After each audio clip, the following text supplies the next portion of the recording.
Bonjour à tous, je suis comme d'habitude ravie de vous retrouver pour cette nouvelle vidéo. Et aujourd'hui, vous l'avez vu dans le titre, nous allons parler d'une théorie sur l'univers de Harry Potter que je trouve très intéressante, et si Neville avait été l'élu. Alors comme ça je sais ça paraît complètement dingue et vous comprenez sûrement pas où je veux en venir, mais j'ai fait mes petites recherches et il y a plein d'infos qui sont hyper intéressantes et donc aujourd'hui on va analyser tout ça et vous pourrez me dire si vous êtes d'accord ou pas avec cette théorie, si vous la trouvez crédible ou non. Sans plus tarder, on est parti.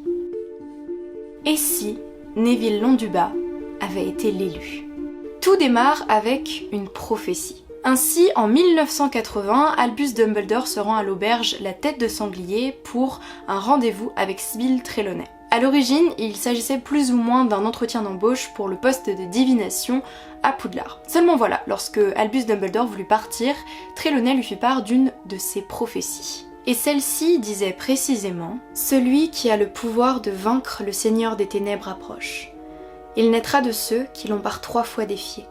Il sera né lorsque mourra le 7e mois, et le Seigneur des Ténèbres le marquera comme son égal. Mais il aura un pouvoir que le Seigneur des Ténèbres ignore, et l'un devra mourir de la main de l'autre, car aucun d'eux ne peut vivre tant que l'autre survit. Celui qui détient le pouvoir de vaincre le Seigneur des Ténèbres sera né lorsque mourra le 7e mois. » Rogue, à ce moment-là, il espionnait Dumbledore et il est allé répéter la prophétie qu'il n'avait que partiellement entendue à Voldemort lui-même. C'est alors que le 31 octobre 1981, il se rendra à Godric Hollow pour tuer la famille Potter, seulement, comme vous le savez, un petit être survivra. S'ensuit alors toute l'histoire de Harry Potter que vous connaissez maintenant en long, en large et en travers. Maintenant que tout est clair, il est temps de voir pourquoi Neville aurait pu être l'élu à la place de Harry. On va commencer par citer les différentes similitudes que les fans ont pu trouver entre les deux personnages. Au-delà du fait que ce soit deux petits garçons très braves et courageux avec un immense sens de la justice et de l'amitié, c'est aussi deux petits garçons qui ont perdu leurs parents à la suite d'attaques de Voldemort. Harry avec la mort de ses parents et Neville avec leur internement à l'hôpital Sainte-Mangouste. Neville est alors parti, comme Harry, vivre chez un membre de sa famille et en l'occurrence il s'agissait de sa grand-mère. Alors arrivés à Poudlard, ils ont tous les deux été placés dans la maison Gryffondor, la maison des héros nobles et humbles. Et s'il existe encore très certainement de nombreuses similitudes entre ces deux personnages, il y en a une qui ressort chez la fanbase Harry Potter et qui me fait beaucoup rire, elle concerne les cicatrices. Si nous connaissons évidemment la cicatrice extrêmement connue de Harry Potter, il se trouve que Neville en a une lui aussi. Mais c'est beaucoup moins stylé que d'avoir survécu au Avada Kedavra, lui il est juste tombé quand il était petit. Bref, il a été égal à lui-même. Why is it always me? Selon les fans, toutes ces ressemblances correspondraient à une envie de J.K. Rowling de mettre la puce à l'oreille aux fans concernant la place que Neville aurait pu occuper au sein de l'histoire. Maintenant, moi je vais vous parler de choses un petit peu plus convaincantes et pour ça, il nous faut revenir sur la prophétie de Trelawney. Reprenons ce qui a été annoncé concernant l'élu. Il naîtra de ceux qui l'ont par 3 fois défié. Si Lily et James Potter ont bel et bien combattu 3 fois Voldemort, c'est aussi le cas de Alice et Frank Londubat, les parents de Neville. En fait, les deux couples ont fait partie du premier ordre du Phénix fondé par Dumbledore dans les années 1978. Donc pour l'instant, vous le voyez, on est sur une prophétie qui fonctionne aussi bien pour Harry que pour Neville. Mais continuons. Il sera né lorsque mourra le 7e mois.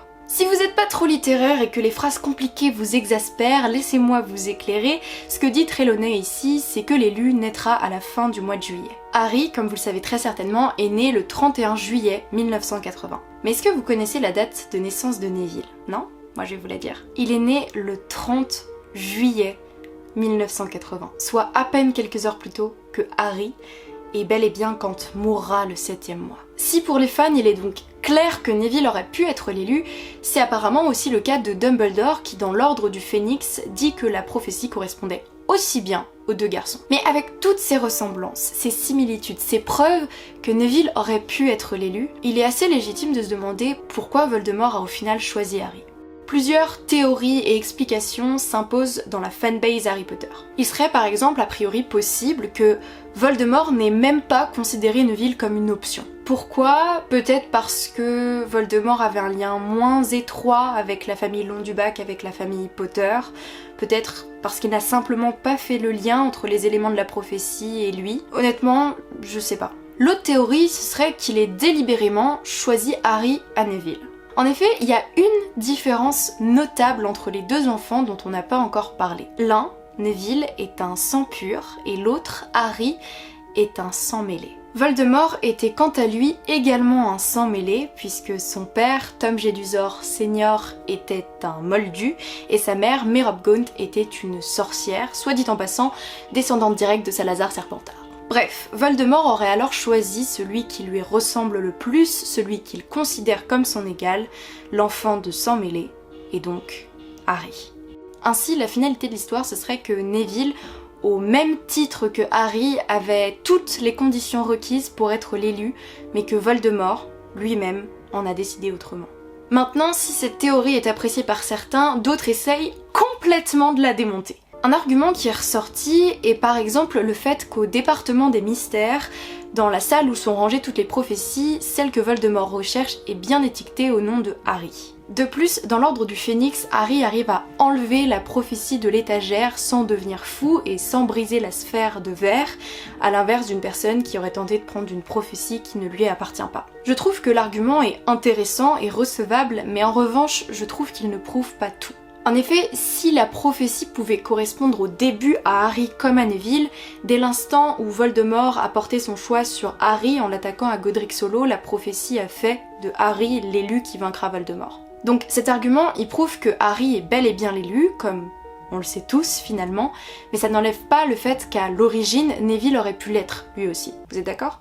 Les fans ont aussi fait une sorte de contre-théorie que je trouve très intéressante. Cette théorie, elle explicite le fait que Neville aurait peut-être pu être l'élu, mais pas le garçon qui a survécu. Déjà, en supposant que les parents de Neville avaient survécu, n'avaient pas été envoyés à Sainte-Mangouste, etc., la question se pose de est-ce que tout se serait passé pareil? Est-ce que le sort aurait ricoché? Est-ce que un charme de protection se serait posé sur l'enfant? Ou est-ce que Neville serait mort dès les premiers instants? En plus de ça, si Harry a survécu aussi longtemps, c'est en partie grâce à Rogue qui, caché dans l'ombre, l'a protégé et sauvé plus d'une fois. Et si Rogue avait cette attache aussi particulière envers Harry, c'était évidemment grâce à l'amour qu'il portait et qu'il portera toujours à Lily Potter.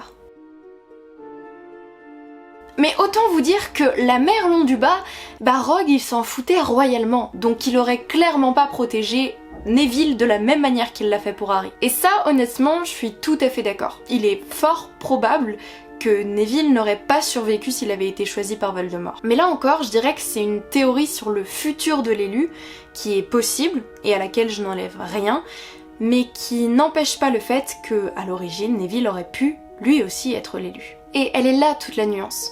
Neville n'aurait peut-être pas dû être l'élu. Peut-être que ça aurait chamboulé toute l'histoire, peut-être que Voldemort aurait semé le chaos dans le monde des sorciers comme dans le monde des moldus, mais il aurait pu. Neville aurait pu être l'élu.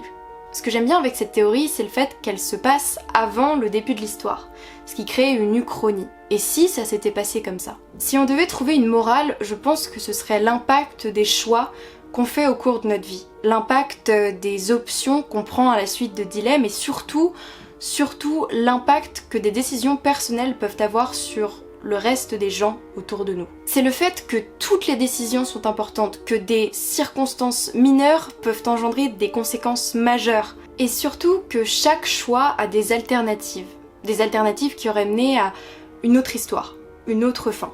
Pas nécessairement meilleure, pas définitivement moins bien, juste une histoire différente. Enfin, cette uchronie, elle nous montre la diversité des perspectives fictionnelles. Elle nous pousse vers une certaine tolérance et empathie parce qu'enfin, on s'autorise à dire « et si ?» Et si Voldemort avait causé sa propre perte? Et si, de son simple choix de faire de Harry l'élu, Voldemort avait créé l'histoire?